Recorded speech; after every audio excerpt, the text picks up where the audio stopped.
واش في خبارك اخي المؤمن شفت شي منشورات ديال داك الكفار الحمق، داك اللي مربين الشعر من هنا مشنتفين ولي بات ديال الرجل ديال الطبله وكيحط النظار في القاع ديال النيف وكيبقى يشوف فيك عين من الفوق زعما راه شبعان قرايه، والكوستيم 7 دراهم من الجوطيه زعما راه الزهد وكذا وما عندوش الوقت يتهلا في راسو هذه، كيبقى يزعد لك لا كونتيماسيون دو لا فونسيون. قال لك هاد الرياح وهاد الشهور الفيضانات هي عباره عن دوران الحياه فيزيائيه منظمه معقده من الاخر، قوانين هكا راه كتبت وجود الخالق. كاين شي قوانين كتنفذ بلا سلطه، شكون مورا القوانين هذه؟ انت كتقول معقده وفيزيائيه ومنظمه، شكون غينظمها وشكون غيعقدها وشكون غيقول لها كن فيكون؟ اتقي الله الكافر، راه سبقوك ملحدين واهلين في القرايه، العلم ديال بصح واسلموا وتابوا ولاو كيدافعوا على الاسلام. انت مزيود في بلاد مسلمه وكفرتي الحماق، عاد كيقول لك ايوا شنو الدم ديال هذوك اللي تزادوا في بلاد كافره كيفاش ما وصلهمش الاسلام وكذا، انت تزادتي في بلاد مسلمه وكفرتي، حتى هذوك راه تزادوا في بلاد كافره وعيسلموا. اتقي الله عز وجل، راك مكرفص في الدنيا وعاد تكرفص في الاخره الحماق، الله يهديك. فكرتيني اخي اسامه. ماله؟ البارح مشيت نصلي المغرب تبارك كيصليو العشاء. وراه جمعوا البارح كانت الشتا صح.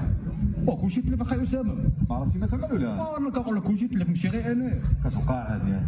واش في خبارك اخي المؤمن بزاف ديال المساجد دابا كيجمعوا ما بين الصلاه ديال المغرب والصلاه ديال العشاء بسبب الشتاء، ولكن شنو كيوقع؟ كيجي شي واحد يبغي يصلي المغرب كيجبرهم هما كيصليو العشاء وما كيعرفش شنو يعمل. في هذه الحاله هذه كتدخل تصلي معاهم العشاء بالنيه ديال المغرب، هما كيصليو العشاء ولكن انت عندك النيه ديال المغرب. ملي كيوقف الامام في الركعه الرابعه انت كتجلس ودير التشهد ديالك وكتسلم وكتوقف موراها ودير تكبيره الاحرام وكتكمل مع هذاك الشويه اللي باقي من العشاء. ملي كيسلم هو كتوقف وتجيب الركعه ديالك وكتسمى هنا جمعتي معاه المغرب والعشاء.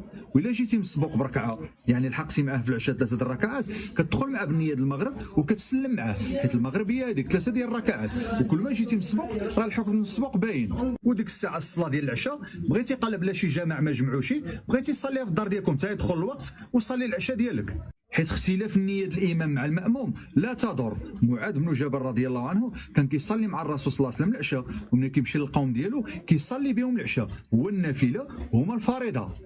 والحديث ديال الرجلين في صلاه الصبح اللي كانوا جالسين سولوا من الرسول صلى الله عليه وسلم ما صليتوش، قالوا له حنا صلينا في الرحال ديالنا، قال لهم واخا صليتوا الفريضه لا جيتوا جبرتوا الامام كيصلي صليوا معاه بالنيه ديال النافله، يعني اختلاف النية الإمام والمأموم لا تضر. أما الحديث ديال إنما جعل الإمام ليؤتم به فلا تختلفوا عليه، هذا اختلاف في الظاهر، اختلاف في الظاهر هو اللي كيضر، يعني الإمام راكع وأنت واقف، إمام كيتحي وأنت ساجد، هذا لا يجوز. أما اختلاف الباطن النية ما فيها حتى شي حاجة. السلام عليكم ورحمة الله. دابا في الفيسبوك كنت كنشوف الأخبار فيضانات وهادشي اللي وقع في البلاد، نسأل الله عز وجل أن يلطف بعباده. اللهم قنا شر ما قضيت فإنك تقضي ولا يقضى عليك. وبان لي واحد الفيديو واحد القبه خضراء، واحد الولي الصالح وداه الواد رماتو الحمله فين ما نعرف.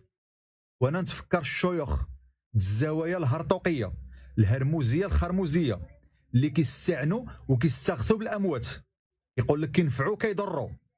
ايوا كون فاعي راسو مسكين هذا الميت هذا، يجيب شي جيت سكي ولا يجيب شي باطيره ولا يعمل الشومبرير او لا يوقف الشتاء. ولا كتضحكوا على عباد الله؟ ما باغينش الناس يتعلموا العقيده الصحيحه والتوحيد؟ كتخافوا على مصدر الرزاق ديالكم؟ انتم عايشين من الاموات، الا مشاو الاموات مشى الدرهم. يا والله يعفو عليكم، والله يعفو عليكم.